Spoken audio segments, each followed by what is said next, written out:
So guys, for the first step, you want to make sure that Epic Games Launcher is not running. So in the bottom right of your taskbar, you want to click on the arrow. Now, if you see Epic Games Launcher open, you want to right click on it and then click on exit. Make sure that Epic Games Launcher is fully closed. For the second step, you want to go to search and type in Epic Games Launcher. Now, you want to right click on it and then click on open file location. Now, you want to right click on Epic Games Launcher again and then click on open file location again. We should now be seeing Epic Games Launcher.exe. You want to right click on it and then click on properties. Now you want to click on compatibility. You want to select run this program as an admin. You want to tick this box and then click on OK.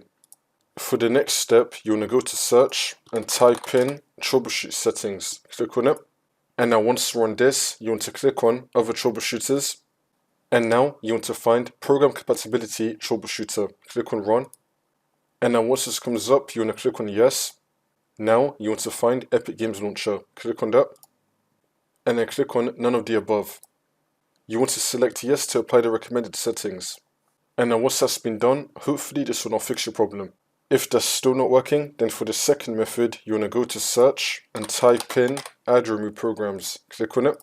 And now once we're on this, you want to scroll down until we find Epic Games Launcher. You want to click on the three dots and then click on uninstall, and then you want to uninstall it. Now you just want to reinstall it again from the Epic Games website, and this should not fix your problem. There's going to be a link down below in the description to download the Epic Games Launcher.